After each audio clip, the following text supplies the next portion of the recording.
मार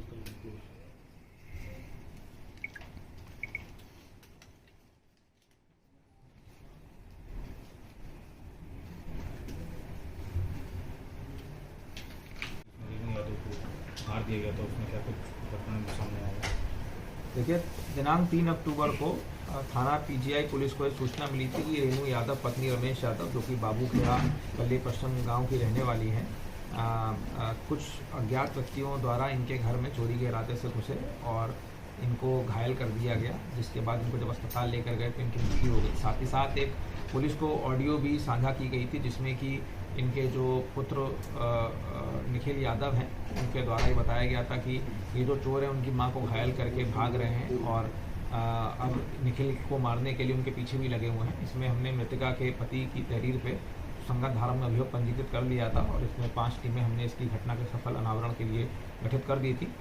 इसमें आज सुबह लगभग 5:30 बजे हमको सफलता मिली और इसमें कुछ आश्चर्यजनक हमको साक्ष्य मिले, जिसके बाद हमको पता लगा है कि इसमें जो मृतका को मारने वाले हैं वो इनके खुद के बेटे निखिल यादव ही थे और इन्होंने अपनी मां की हत्या करने के बाद पुलिस को गुमराह करने के लिए ये साजिश रची थी। किस लिए मारा है? देखिए, पूछताछ में हमको पता लगा है कि निखिल यादव जो हैं ये ऑनलाइन गेमिंग और ऑनलाइन बेटिंग के आदी थे। ये tirangaGames.com करके एक वेबसाइट है जिसकी डिटेल्स हमने प्रेस नोट में भी जारी कर रखी है।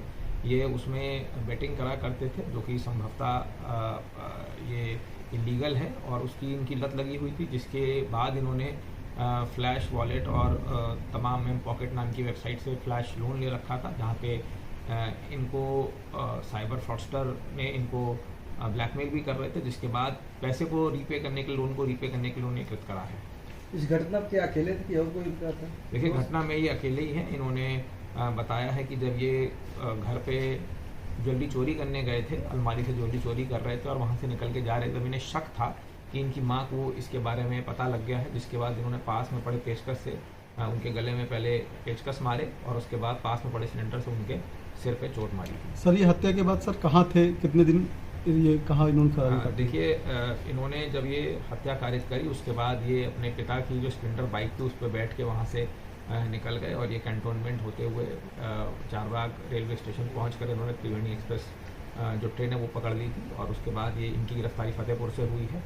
और इन्होंने घटना करने के बाद इन्होंने पुलिस को गुमराह करने के लिए अपने मामा को, पिता को और तमाम मित्रों को फ़ोन करके ये बताया कि ये जो चोर है जिन्होंने इनकी माँ को मारा है वो इनको भी मारना चाह रहे हैं और उनसे बचने के लिए यहाँ से भाग रहे हैं। ये आदि था तो इसका कितना ट्रांजैक्शन निकला है, कितने साल से खेल रहा था ये बेटिंग है? देखिए, पूछताछ में इन्होंने बताया है कि लगभग 1 साल से इन्होंने 50 लाख रुपए का आदान प्रदान करा है इस गेमिंग ऐप के, गेमिंग वेबसाइट के माध्यम से और हम इसमें भी इसकी वैधता के लिए अभी हम सुपीरियर अथॉरिटी से पत्राचार भी कर रहे हैं।